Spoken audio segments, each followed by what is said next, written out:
وعلى رسوله الكريم أما بعد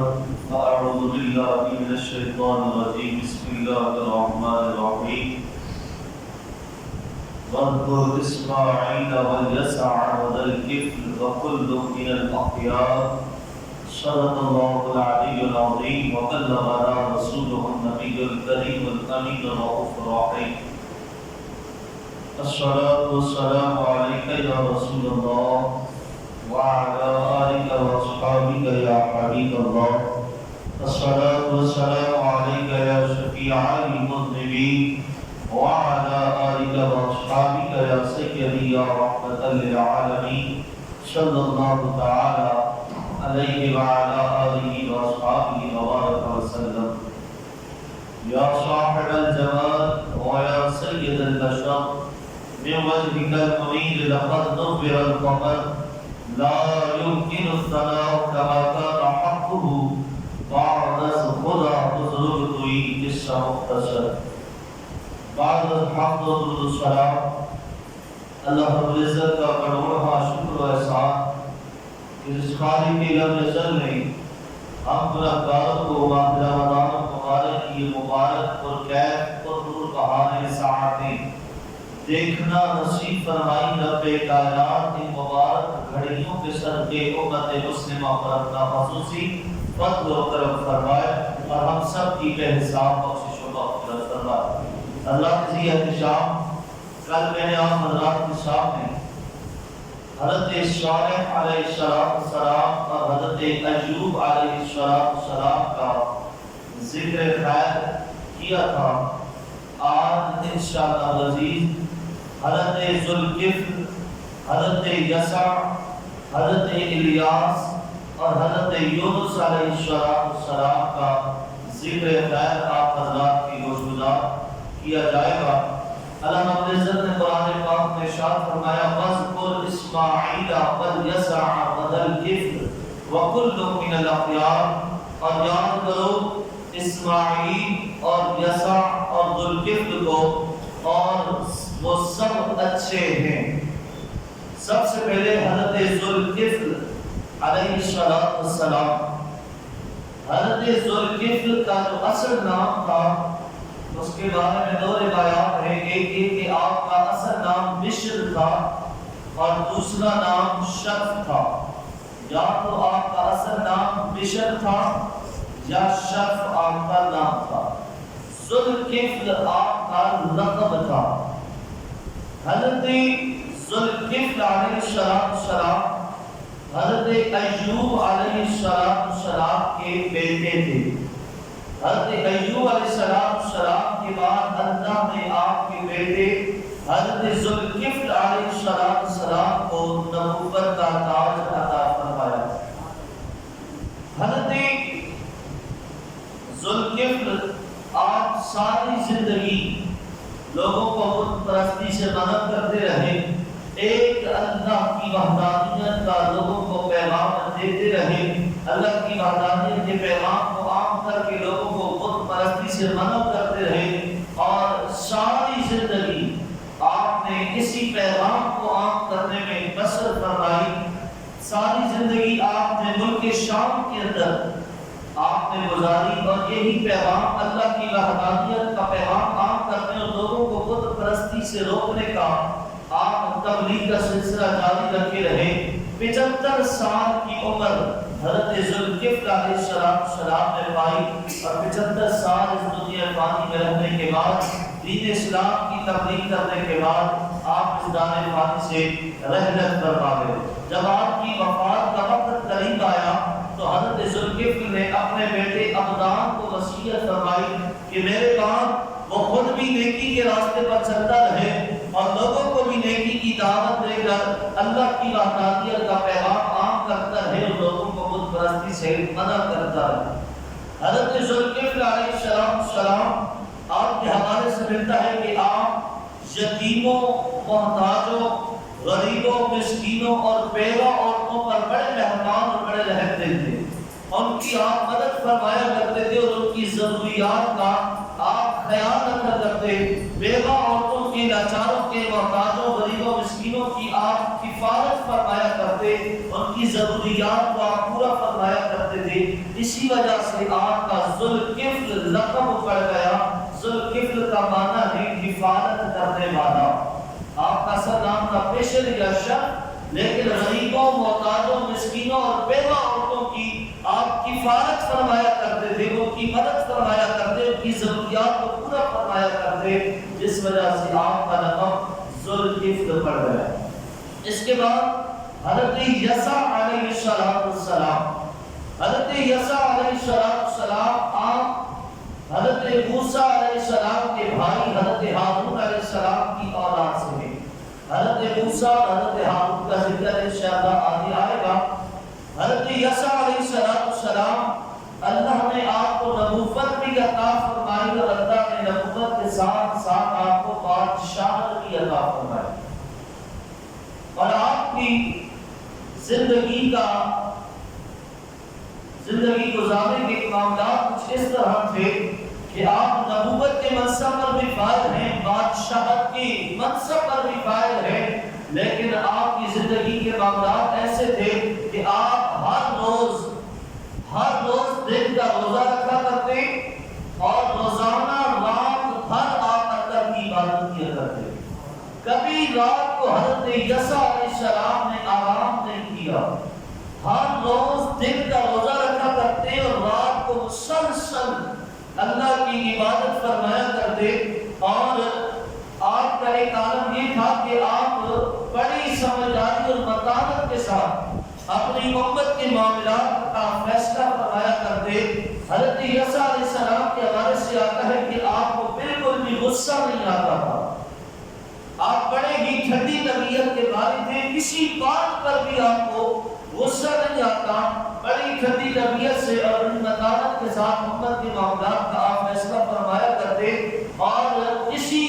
معاملے میں بھی آپ کسی قسم کی کوئی جلد بازی یا غصے کی حالت میں آپ نے کبھی بھی زندگی میں کوئی فیصلہ نہیں فرمایا. جب حضرت یسع علیہ السلام کا وقت وصال قریب آیا، امت کے آپ کی جو رعایت تھی، آپ کی جو امت تھی، ان کے کچھ بڑے بڑے لوگ، سردار لوگ حضرت یسع علیہ السلام کے پاس آئے اور آ کر کہنے لگے کہ اے اللہ کے نبی، آپ کا دنیا سے جانے کا وقت آ چکا ہے. آپ اگر اپنی جگہ کسی کو اپنا جانشین مقرر کر دیں، اگر اپنی جگہ کسی اپنے نائب کو مقرر کر دیں، اپنا خلیفہ بنا دیں بادشاہت کے منصب پر. یاد رکھیے نبی اپنے بعد کسی کو نبی نہیں بنا سکتا یا کسی کو نبوت نہیں دے سکتا. نبوت صرف اللہ رب العزت دیتا ہے. نبوت کا منصب یہ صرف اللہ رب العزت کے ہاتھ میں، جس سے چاہے وہ عطا کر دے.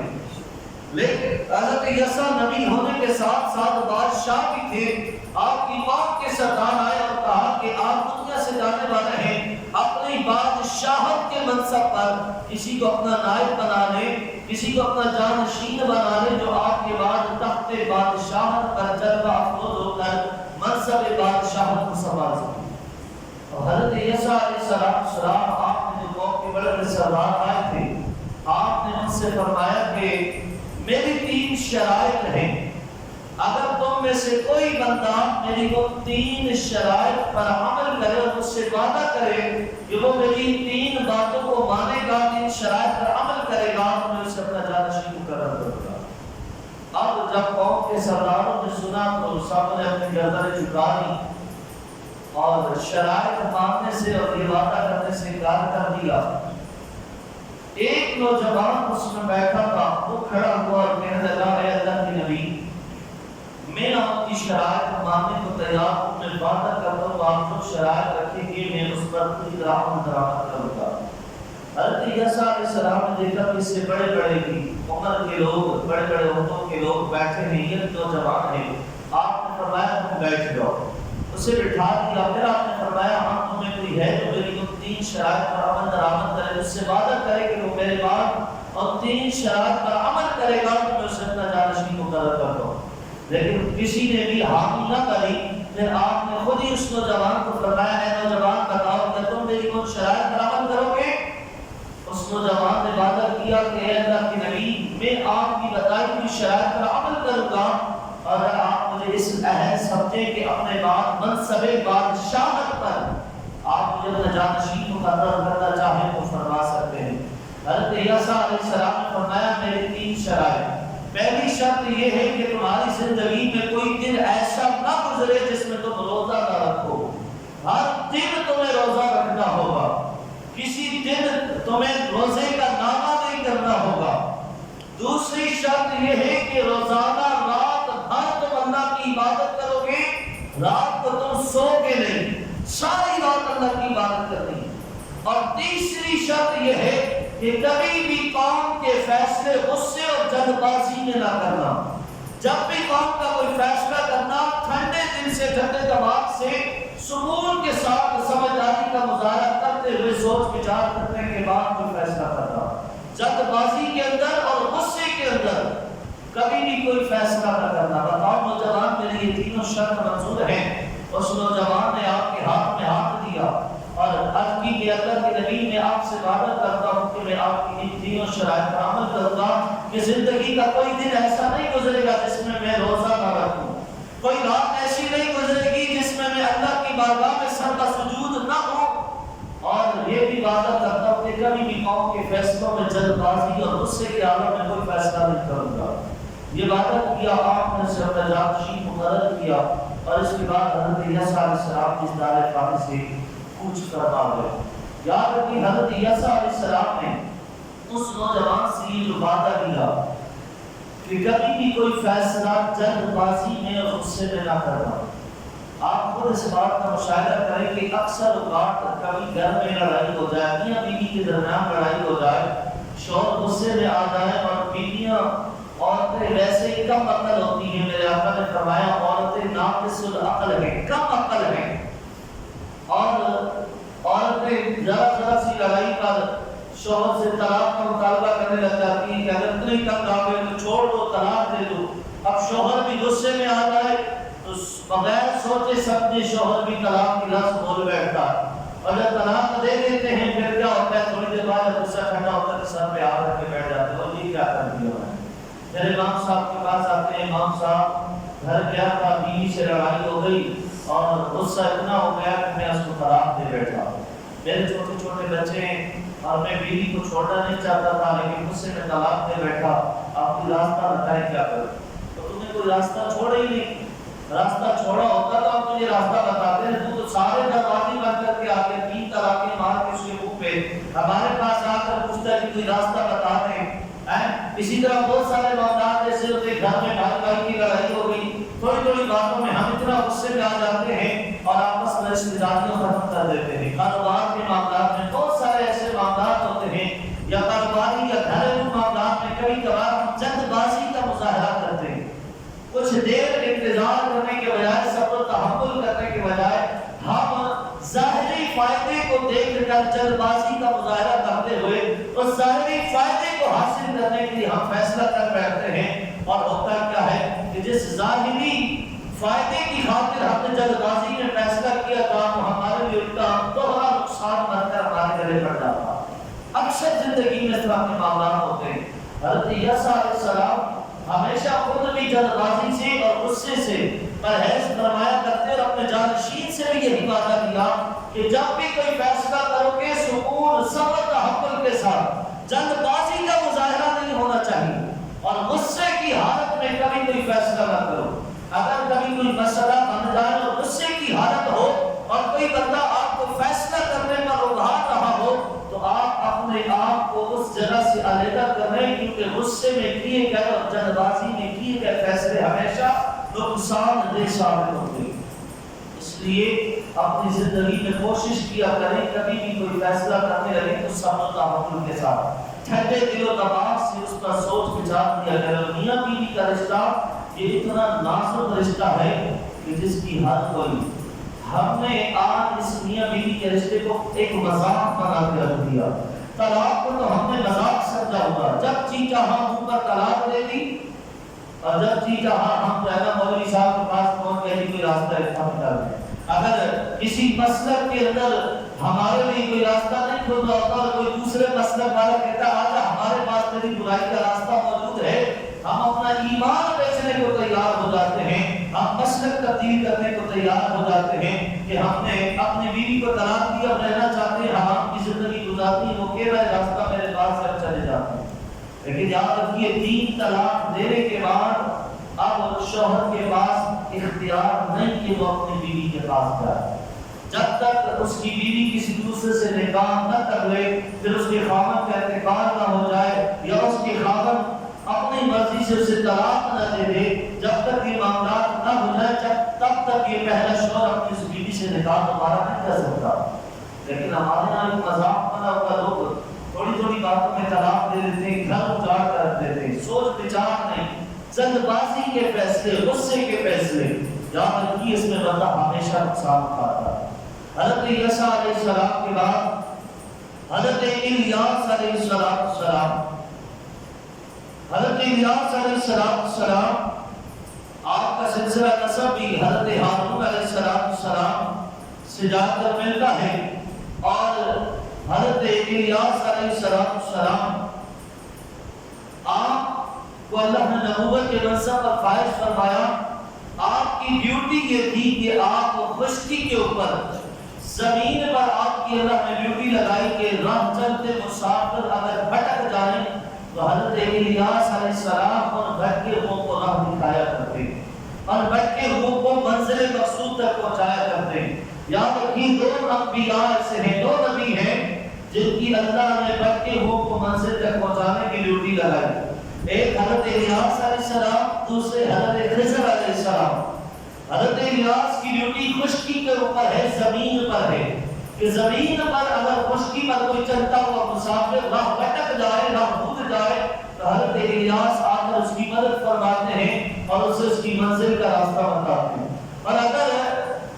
پانی کے اندر، جزیروں کے اندر، سمندر و دریا میں اگر کوئی مسافر سفر کرتے ہوئے جا رہا ہو، راستہ بھٹک جائے تو حضرت خضر علیہ السلام وہاں اس کی جا کر مدد فرما کر منزل کی نشاندہی کرواتے ہیں۔ بعض روایات کے مطابق حضرت الیاس علیہ السلام، حضرت خضر علیہ السلام ابھی بھی حیات ہیں، زندہ ہیں۔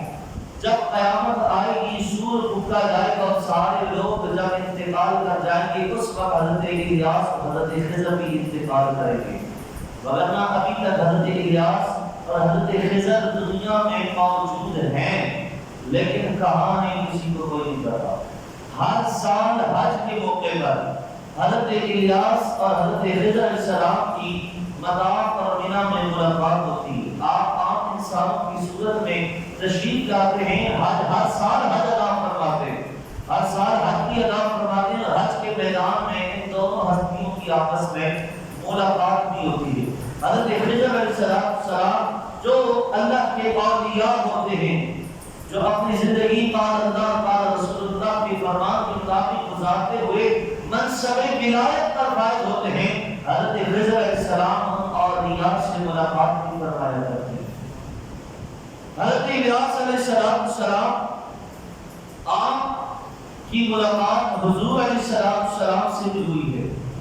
یہاں تک کہ آپ نے حضور علیہ السلام کے ساتھ مل کر ایک سفر بھی کیا ہے، اور راستے میں آپ نے حضور علیہ السلام کے ساتھ مل کر کھانا بھی کھایا ہے، اور نماز عصر بھی آپ نے حضور کے ساتھ مل کر ادا کروائی۔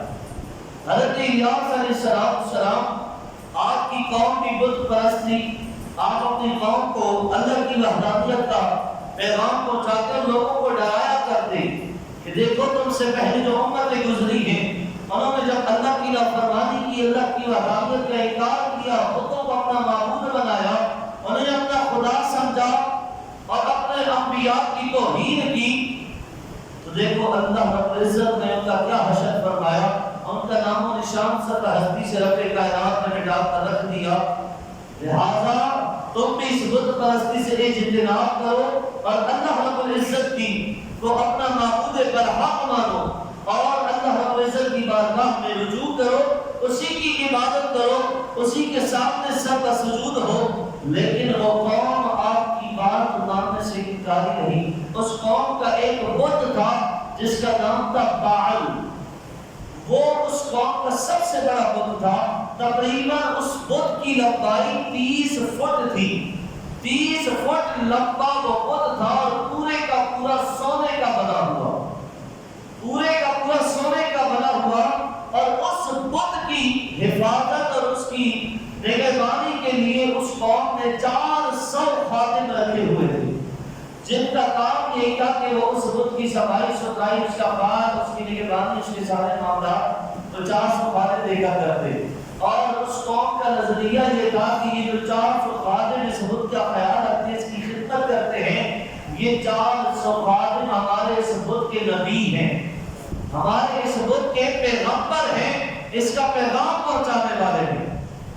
یہ ان کا نظریہ تھا، اور حضرت الیاس اپنی قوم کو بار بار جھنجھوڑتے اور سمجھاتے کہ جسے تم اپنا خدا سمجھتے ہو، یہ خدا بننے کا اہل نہیں ہے۔ جن خادموں کو تم اپنے خدا کا پیغمبر بنائے بیٹھے ہو، یہ پیغمبر بنا کیسے ہو سکتے ہیں؟ خدائے برحق کی ذات صرف اللہ کی ہے، معبود برحق صرف اللہ کی ذات ہے، اور وہ رب جسے چاہے منصب نبوت عطا فرما دے۔ لیکن وہ قوم اپنی ان حرکتوں سے باز نہ آئی۔ اب اس قوم پر اللہ کا عذاب آیا یا نہ آیا، کیا معاملات درپیش آئے، اس حوالے سے احادیث کی کتابوں میں، تفاسیر کی کتابوں میں کوئی بھی بات سامنے نہیں آتی کہ حضرت الیاس علیہ السلام کی قوم کا حشر کیا ہوا۔ جو بت پرستی کیا کرتی تھی اور حضرت الیاس کی بات کو ماننے سے انکاری تھی، ان کا حشر اللہ نے کیا فرمایا کہ اس قوم پر عذاب آیا یا نہیں آیا، تفاسیر کی کتاب میں اور حدیث کی مستند کتابوں میں اس کا ہمیں کوئی ذکر نہیں ملتا۔ اس کے بعد حضرت یونس علیہ السلام، حضرت یونس علیہ السلام آپ موصل کے علاقے، نینوی علاقے کے اندر آپ رہتے تھے، اور آپ کی جو قوم تھی وہ کفر و شرک کے اندر مبتلا تھی۔ اللہ تعالیٰ نے حضرت یونس علیہ السلام کو اس قوم کے پاس بھیجا، اور حضرت یونس علیہ السلام نے بھی اپنی قوم کو ایمان لانے اور بت پرستی سے منع کرنے کی آپ نے تبلیغ فرمائی، لیکن آپ کی قوم نے آپ کی نبوت کو جھٹلا دیا۔ آپ علیہ السلام نے اپنی قوم سے کہا، دیکھو اگر تم مجھ پر ایمان نہیں لاؤ گے، اگر تم نے اللہ کی وحدانیت کا اقرار نہ کیا اور بت پرستی سے اجتناب نہ کیا، یاد رکھو اللہ کا عذاب تم پر آ جائے گا، اور وہ تمہیں اپنی لپیٹ میں لے کر تمہارا نام صفحہ ہستی سے مٹا دے گا۔ لیکن وہ قوم آپ کی بات ماننے کے بجائے آپ کی نبوت کو جھٹلانے لگی۔ حضرت یونس علیہ السلام آپ اپنی قوم سے ناراض ہو گئے، اور ناراض ہونے کے بعد اللہ کا حکم آنے سے پہلے کہ آپ وہیں کا انتظار فرماتے کہ قوم آپ کی نبوت کو جھٹلا رہی ہے، آپ کی تبلیغ کو جھٹلا رہی ہے، آپ تبلیغ کا سلسلہ جاری کرتے جب تک اللہ کا کوئی حکم نازل نہ ہوتا۔ حضرت یونس علیہ السلام نے جب کچھ تبلیغ فرمائی، قوم نے آپ کی نبوت کو جھٹلایا، آپ کی نبوت کی تہذیب کی، آپ کی تبلیغ کا انکار کیا، تو حضرت یونس علیہ السلام اپنی قوم سے ناراض ہو گئے۔ ناراض ہونے کے بعد آپ اللہ کے حکم کا انتظار کیے بغیر اپنے اس علاقے سے ناراض ہو کر آپ چلے گئے، تشریف لے گئے۔ جب حضرت یونس علیہ السلام اپنے قوم سے ناراض ہو کر اپنے اس علاقے سے چلے گئے اللہ کے حکم کے بغیر، جب آپ وہاں سے تشریف لے گئے، ادھر قوم نے جب دیکھا کہ یونس ہم سے جدا ہو گئے اور ہم سے ناراض ہو کر چلے گئے ہیں، تو قوم نے سمجھ لیا کہ اب اللہ کا عذاب ہم پر آنے والا ہے۔ بعض روایات آتی کہ جب حضرت یونس علیہ السلام ناراض ہو کر گئے تو اس کے 40 دن کے بعد اس قوم پر اللہ کا عذاب آنے لگا، اور بعض روایات میں 3 دن کے بعد اس قوم پر اللہ کا عذاب آنے لگا۔ جو زیادہ تر صحیح روایت ہے وہ یہ ہے کہ 40 دن کے بعد اس قوم پر عذاب کے آثار نمودار ہوئے۔ ادھر جب قوم پر عذاب کے آثار نمودار 35 دن گزر چکے تھے، حضرت یونس قوم سے ناراض ہو کر چلے گئے، 35 دن گزرنے کے بعد قوم نے دیکھا کہ ان کی بستی کے اوپر کالے سیاہ بادل آ گئے، اور ان بادلوں سے دھواں نکلنے لگا، اور دھواں اتنا شدید تھا کہ ان لوگوں کے گھروں میں وہ دھواں داخل ہونے لگا۔ جب ان لوگوں نے دیکھا تو سمجھ گئے کہ اللہ کا عذاب آنے والا، وہ سارے لوگ اللہ کے عذاب سے ڈر کے مارے سارے لوگ اپنے شہر سے نکل کر جنگلوں میں چلے گئے، اور انہوں نے اللہ کی بارگاہ میں اپنے سر کو جھکا دیا، شوہر بیوی سے جدا ہو گئے، ماں باپ اپنی اولاد سے جدا ہو گئے، یہاں تک کہ اپنے جانوروں کو بھی ساتھ لے کر گئے، جانوروں کو بھی ایک دوسرے سے علیحدہ کر دیا۔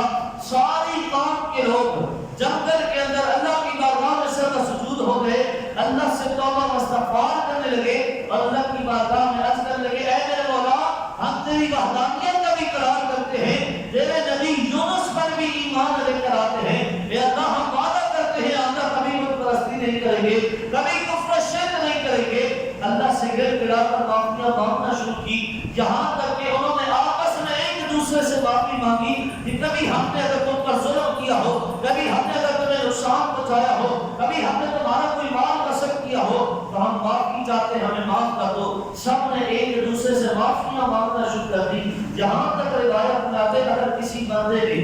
کسی کی زمین سے کوئی پتھر بغیر اس کی اجازت کے اٹھا کر اپنے مکان کی بنیادوں میں لگایا تھا اور لوگوں نے جا کر اپنے مکان کی بنیادیں کھود کر وہ پتھر نکال کر انہیں واپس کیے ہیں،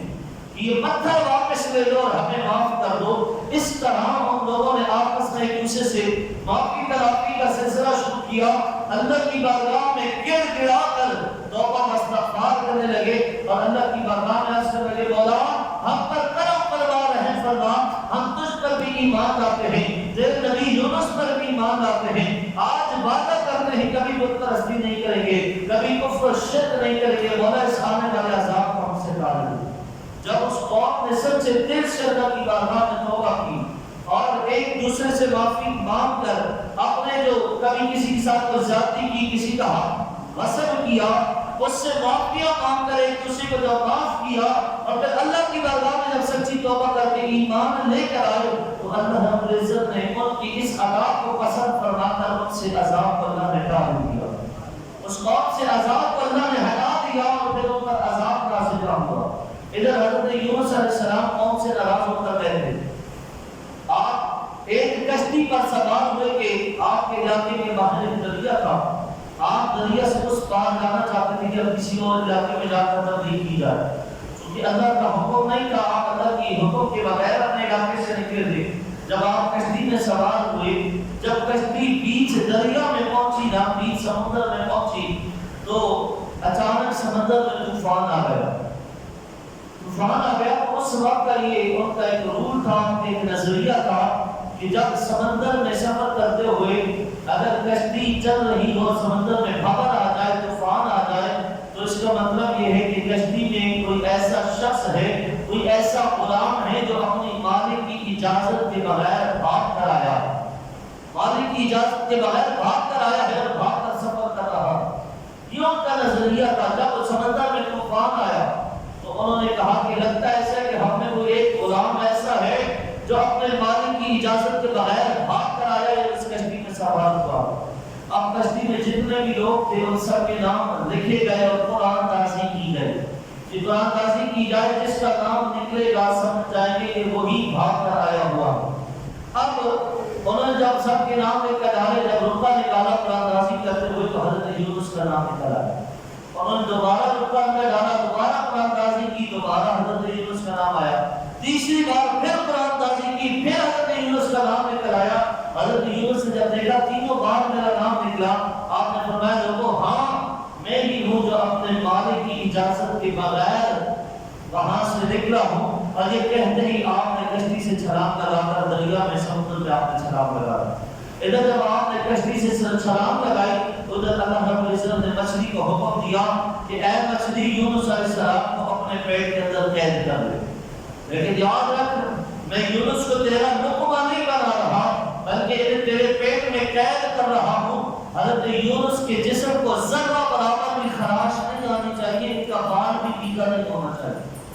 اب وہ بڑی منو ٹنو وزنی مچھلی اللہ کے حکم سے اس مقام پر پہنچی۔ حضرت یونس نے جو ہی کشتی سے چھلانگ لگائی، نیچے مچھلی اپنا منہ کھولے ہوئی تھی، حضرت یونس سیدھا اس مچھلی کے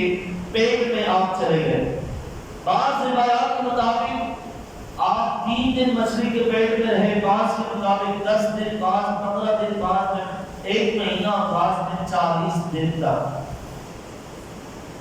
اب جتنے دن آپ مچھلی کے پیٹ میں رہے، حضرت یونس علیہ السلام جب اپنے قوم کے درمیان میں تھے تب بھی آپ اللہ کا ذکر بڑی کثرت سے کیا کرتے تھے، لیکن جب آپ جانتے تھے کہ میں اللہ کے حکم کے بغیر، اللہ کے پیغام کے بغیر، وحی کے بغیر میں اپنی قوم سے ناراض ہو کر نکلا تھا، چاہیے تو یہ تھا کہ اللہ کے حکم کا انتظام کرنا چاہیے تھا، لیکن جلد بازی کا مظاہرہ آپ نے فرمایا ایک اجتہادی خطا آپ سے ہوئی تو آپ اب مچھلی کے پیٹ میں جب گئے تو آپ نے اور زیادہ اللہ کا ذکر کرنا شروع کیا، اور آپ کی وہ مشہور دعا ہے جسے ہم آیت کریمہ کہتے ہیں، لا الہ الا انت سبحانک انی کنت من الظالمین۔ حضرت یونس علیہ السلام نے مچھلی کے پیٹ میں یہ آیت کریمہ پڑھنا شروع کروایا، کثرت کے ساتھ آپ نے استغفار فرمایا اور اپنی عاجزی کا رب کی بارگاہ میں اظہار فرمایا کہ اے میرے مولا کوئی معبود برحق ہے تیرے سوا، کوئی بھی معبود حقیقی نہیں، اور اے میرے مولا تیری ذات پاک ہے، تو ہر عیب سے پاک ہے، تو ہی برتر ہے، بزرگی والا ہے۔ بے شک میں ظالمین سے ہوں، اپنی جان پر ظلم کرنے والا ہوں کہ میں تیرے حکم کے بغیر، میں نے اجتہادی خطا کرتے ہوئے جلد بازی میں تیرے حکم کا انتظار کی بغیر اس قوم سے ناراض ہو کر نکل پڑا۔ آپ عاجزی کرتے رہے۔ یاد رکھیے انبیاء نے اپنے لیے جو بھی الفاظ استعمال کیے ہیں وہ عاجزی اور کساری میں کی ہیں۔ کسی بھی امتی کو اس بات کی اجازت نہیں ہوتی ہے وہ کسی نبی کو ظالم کہہ سکے۔ ظالم کا مطلب یہ نہیں کہ وہ کسی پر ظلم کرے، ظالم کا مطلب یہ بھی ہوتا ہے کہ کوئی بندہ گناہ کر کے، کوئی غلطی کر کے، کوئی خطا کر کے اپنی جان پر ظلم کرے، کیونکہ گناہ کی سزا کیا ہے؟ اللہ کی ناراضگی۔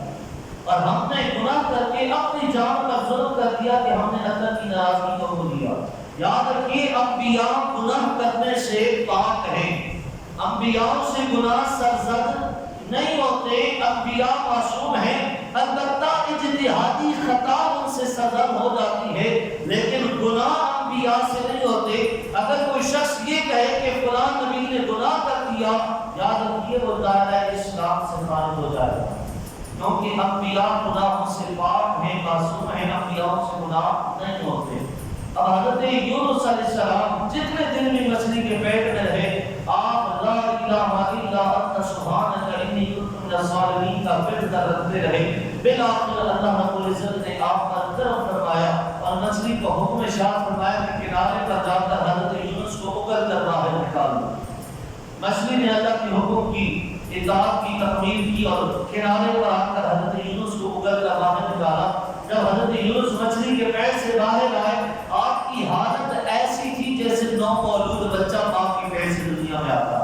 انتہائی کمزور اور نحیف، آپ کے جسم کی کھال اتر چکی تھی، سارے بال اتر چکے تھے، جلد انتہائی نرم ہو چکی تھی اور اتنے کمزور ہو چکے تھے کہ آپ کھڑے بھی نہیں ہو سکتے تھے۔ اب کنارے پر آ کر مچھلی نے آپ کو اگلا، آپ کہیں پر کمزوری اور ناتوانی کے عالم میں اسی کنارے پر آپ موجود تھے۔ اللہ نے اس وقت زمین پر کدو کے پیڑ کو اگایا، اس وقت کدو کا پیڑ اگا جہاں پر حضرت یونس علیہ السلام موجود تھے، بالکل اسی کے پاس کدو کا پیڑ اللہ نے اگایا اور وہ فوراً اگ کر بڑا ہو گیا، اس کے پتے پھیل گئے اور ان پتوں نے حضرت یونس علیہ السلام کے اوپر سایہ کر دیا۔ حضرت یونس علیہ السلام چونکہ آپ کی کھال جلد اتر چکی تھی اور انتہائی نرم و نازک ہو چکی تھی، مکھیاں اگر بیٹھتی تو آپ کی جلد کو نقصان ہوتا۔ کدو کے پیڑ کے درخت جو ہوتے ہیں، کدو کے پتے، ان کدو کے پتوں پر مکھی نہیں بیٹھتی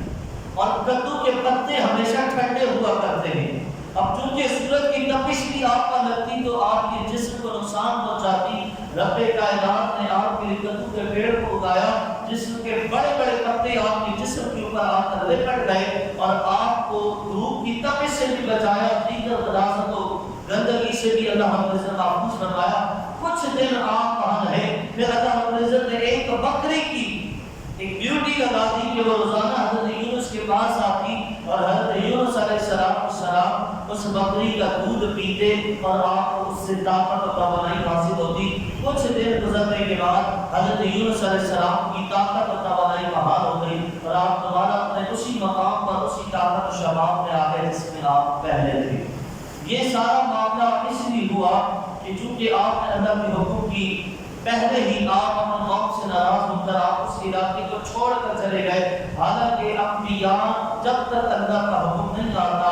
آپ انتظار کرتے رہتے ہیں، لیکن چونکہ حضرت یونس علیہ السلام کی قوم نے آپ کو بڑا غمگین کیا تھا، آپ کو بڑا افسردہ کیا تھا، آپ بڑے دل برداشتہ اپنی قوم سے ہوئے اور آپ اللہ کے حکم کا انتظار کیے بغیر ہی وہاں سے چلے گزرے گئے جس وجہ سے رب کائنات نے آپ کو مچھلی کے پیٹ میں رکھا اور پیچھے آپ کی قوم ایمان لے آئی تھی. پھر اس کے بعد آپ کو حکم ہوا کہ آپ دوبارہ اپنی قوم میں تشریف لے جائیں. اگر آپ اس وقت بھی اللہ کے حکم کا انتظار کرتے تو ممکن تھا جس طرح آپ کی قوم میں عذاب کے آثار دیکھ کر ایمان لے آئے تو آپ کی اگر قوم کے درمیان ہوتے تو اس وقت بھی قوم ایمان لے آتی. لیکن اب آپ کی قوم ایمان لا چکی ہے, آپ اپنی قوم کے درمیان تشریف لے جائیں. حضرت یونس پھر اپنی قوم کے درمیان تشریف لے آئے اور بقیہ زندگی اپنی قوم کے درمیان اللہ کا پیغام عام کرتے ہوئے آپ نے بسر کروائی. حضرت ذی شاہ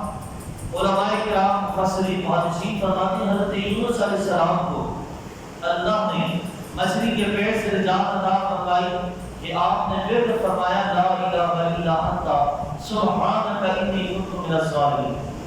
علماء کرام فرماتے ہیں اگر کوئی بھی بندہ کسی مصیبت میں کسی پریشانی میں مبتلا ہو جائے تو اسے چاہیے کہ وہ اس آیہ کریمہ کا ورد کرے جس طرح اللہ رب العزت نے حضرت یونس علیہ السلام کے ورد کرنے کی برکت سے انہیں اس تکلیف سے اس مصیبت سے آزمائش کی گئی سے یہ ایک آزمائش تھی حضرت یونس کے اوپر کہ آپ کو ایک عرصے تک مچھلی کے پیٹ میں رکھا گیا اور آزمایا گیا کہ آپ صبر و شکر کرتے ہیں یا آپ اپنے اس آزمائش میں کس طرح کا کام لیتے ہیں. آپ نے وہاں بھی اللہ کا ذکر جاری رکھا, اپنی عاجزی اور انکساری کا اظہار کرتے رہے, رب کی بڑائی کو بیان کرتے رہے. بالآخر آپ کی آزمائش ختم ہوئی اور آپ کو اللہ نے مچھلی کے پیٹ سے نجات عطا فرمائی. اسی طرح علماء کرام فرماتے ہیں اگر کوئی بندہ کسی پریشانی میں کسی مصیبت میں مبتلا ہو جائے تو اسے چاہیے لا الہ الا انت سبحانک انی کنت من الظالمین اس آیہ کریمہ کا ورد کرتا رہے. اللہ رب العزت اس آیہ کریمہ کی صدقے اسے اس پریشانی تکلیف مصیبت سے نجات عطا فرما دے گا. یہ بڑا آسمودہ وظیفہ ہے, آپ اسے اپنے وظیفوں کے اندر شامل بھی کر سکتے ہیں. کبھی بھی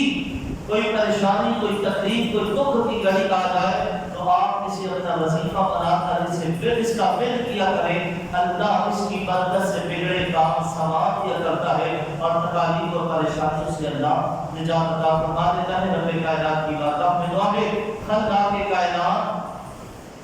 ہم سب کی تمام پریشانیاں تکالیف اور بیماریوں کو دور فرمائے. رب کائنات ہم سب کو آقا کریم علیہ السلام کی تعلیمات کے مطابق زندگی بسر کرنے کی توفیق عطا فرمائے. الحمدللہ رب العالمین.